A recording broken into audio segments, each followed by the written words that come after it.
ಅಶ್ಲೀಲ ವಿಡಿಯೋಗಳನ್ನು ಬಿಟ್ಟು 19 ಮಿನಿಟ್ 40 ಮಿನಿಟ್ 55 ಮಿನಿಟ್ ಅಂತ ಪ್ರಮೋಟ್ ಮಾಡ್ತಿದ್ದವರಿಗೆ ತಕ್ಕ ಪಾಠ. ವಿಡಿಯೋ ಬೇಕಾದರೆ ಕಮೆಂಟ್ ಮಾಡಿ, DM ಮಾಡಿ ಅಂದಿದ್ದಕ್ಕೆ FIR. ಖಾಸಗಿ ದೂರಿನ ಆಧಾರದ ಮೇಲೆ ಸೆಂಟ್ರಲ್ ಠಾಣೆಯಲ್ಲಿ FIR ದಾಖಲಾಗಿದೆ. ಮಕ್ಕಳು ಸೇರಿದಂತೆ ಹಲವರು ಅಶ್ಲೀಲ ವೆಬ್ಸೈಟ್ಗೆ ಅಟ್ರಾಕ್ಟ್ ಆಗ್ತಿದ್ದಾರೆ. ಒಟ್ಟು 28 ಖಾತೆಗಳ ಮೇಲೆ FIR ದಾಖಲಿಸಿ ಪೊಲೀಸರಿಂದ ತನಿಖೆ. ಒಲಿಂಪಿಕ್ಸ್ ಕ್ರೀಡಾಕೂಟದಲ್ಲಿ ಚಿನ್ನದ ಪದಕ ಪಡೆದವರಿಗೆ 6 ಕೋಟಿ ರು ನಗದು ಬಹುಮಾನ ಘೋಷಿಸಲಾಗಿದ್ದು, ಕರ್ನಾಟಕದ ಕ್ರೀಡಾಪಟುಗಳು ಚಿನ್ನದ ಪದಕ ಗೆಲ್ಲುವರೆಂಬ ವಿಶ್ವಾಸವಿದೆ ಎಂದ ಮುಖ್ಯಮಂತ್ರಿಗಳು, ಒಲಿಂಪಿಕ್ಸ್ ಕ್ರೀಡಾಕೂಟದಲ್ಲಿ ಚಿನ್ನ ಪದಕ ಗೆಲ್ಲುವ ಕ್ರೀಡಾಪಟುಗಳಿಗೆ 6 ಕೋಟಿ ರು ನಗದು ಬಹುಮಾನ, ಅಂತೆಯೇ ಬೆಳ್ಳಿ ಪದಕ ಪಡೆದರೆ 4 ಕೋಟಿ ರು ಹಾಗೂ ಕಂಚಿನ ಪದಕ ಗೆದ್ದರೆ 3 ಕೋಟಿ ರು ನಗದು ಬಹುಮಾನವನ್ನು ಸರ್ಕಾರ ಘೋಷಿಸಿದೆ. ಬೆಳಗಾವಿ ಚಳಿಗಾಲದ ಅಧಿವೇಶನದಲ್ಲೂ ಹೆಸರಿನ ವಿಚಾರವಾಗಿ ಸ್ವಾರಸ್ಯಕರ ಚರ್ಚೆ. ಸದನದಲ್ಲಿ ಯಾರಾದರೂ ಇನ್ನೊಬ್ಬರ ಹೆಸರು ಸರಿಯಾಗಿ ಸಂಬೋಧಿಸದಿದ್ದರೆ ದಂಡ ಹಾಕುವ ಎಚ್ಚರಿಕೆ.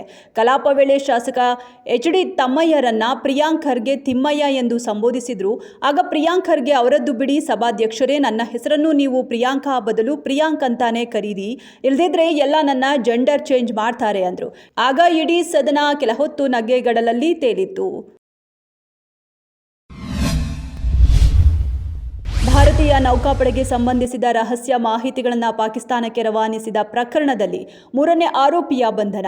ಕೊಚ್ಚಿನ್ ಶಿಪ್ಯಾರ್ಡ್ ಗುತ್ತಿಗೆ ನೌಕರರಾದ ರೋಹಿತ್ ಮತ್ತು ಸಂತ್ರಿ ಎಂಬುವರು ಹಿರೇಂದ್ರ ಒದಗಿಸಿದ ಸಿಮ್ಗಳಿಂದ ಪಾಕಿಸ್ತಾನದವರಿಗೆ ಹಡಗುಗಳ ಚಲನವಲನಗಳ ಮಾಹಿತಿ ನೀಡುತ್ತಿದ್ದರು.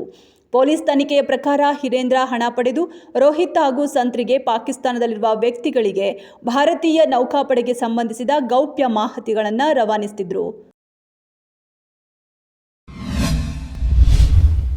ಹುಬ್ಬಳ್ಳಿ ತಾಲೂಕಿನ ಇನಾಂ ವೀರಾಪುರ ಗ್ರಾಮದಲ್ಲಿ ನಡೆದ ಮರ್ಯಾದಾ ಹತ್ಯೆ. ದಲಿತ ಯುವಕನನ್ನ ಮದುವೆಯಾಗಿದ್ದಕ್ಕೆ 7 ತಿಂಗಳ ಗರ್ಭಿಣಿಯಾಗಿದ್ದ ಮಗಳನ್ನ ತಂದೆಯೇ ಕೊಲೆ ಮಾಡಿದ ಘಟನೆ. ಹುಡುಗಿ 7 ತಿಂಗಳ ಗರ್ಭಿಣಿಯಾಗಿದ್ಲು. ದೊಡ್ಡ ಜಾತಿ, ನಾವು ಸಣ್ಣ ಜಾತಿ, ಆಕೆಯನ್ನ ಕೊಲೆ ಮಾಡಿದ್ದಾರೆ ಎಂದು ಕಣ್ಣೀರು ಹಾಕಿದ್ದಾರೆ ಯುವಕ ವಿವೇಕಾನಂದನ ದೊಡ್ಡಮ್ಮ.